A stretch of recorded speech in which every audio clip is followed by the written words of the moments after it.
رمضان کے انعام کے طور پر اللہ تعالیٰ ہمیں عید الفطر عطا کر رہا ہے، اس موقع پر کیا پیغام؟ جی فرمائیں۔ السلام علیکم ورحمۃ اللہ وبرکاتہ۔ رمضان مہینے کے بعد آج ہم سب کو عید الفطر کی مبارکبادیاں اور خوشی کا ایک موقع ہے، ایک عالم چھایا ہوا ہے۔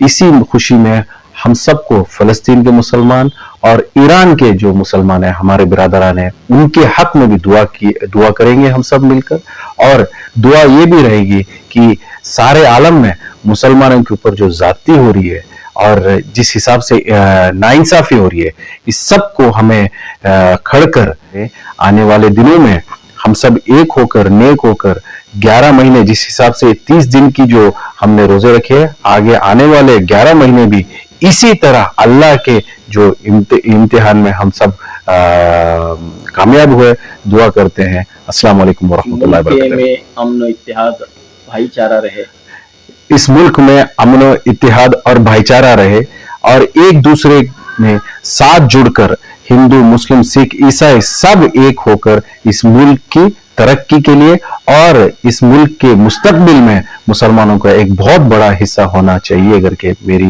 التجا ہے آپ سب سے۔ السلام علیکم۔ آپ کا تعلق ایجوکیشن سے بھی، ایجوکیشن کے حوالے سے کیا پیغام رہے گا؟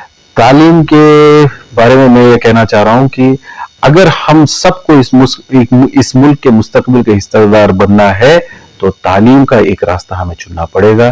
یہ تعلیم ہی ہے ایک ایسی ایک طاقت، اس سے ہمیں آگے اونچے سے اونچے اور ہر دروازہ کھلتا ہے۔